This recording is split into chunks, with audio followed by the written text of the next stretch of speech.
KOIDE Teenage Present DAIYI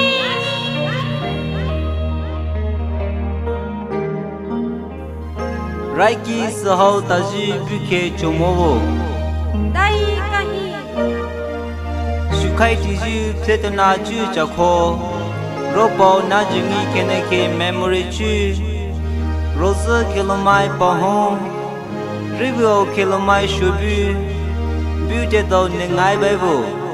Asio Telimore Teledulege Tên hay lolo Roku Chu Polio Bobu Wibu Kilomai Shubu Hini Sukai Kyo Ame Murihibe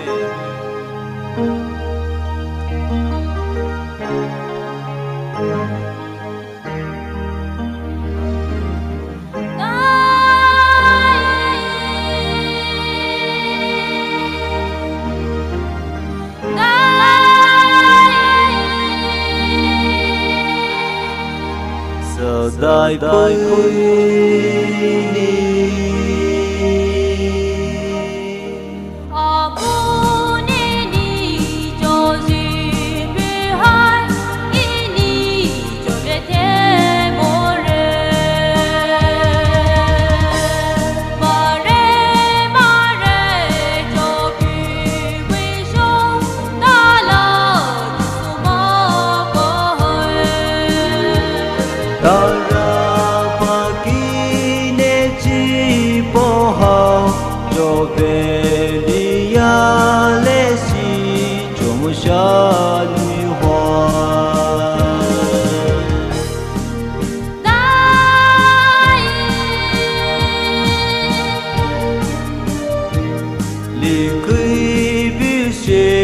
Rasula ji bai hao ni chu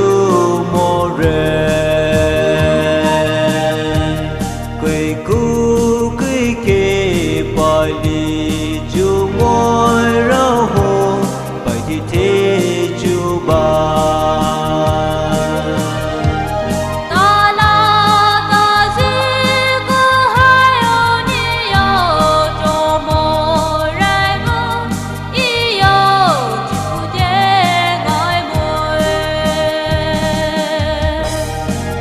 Da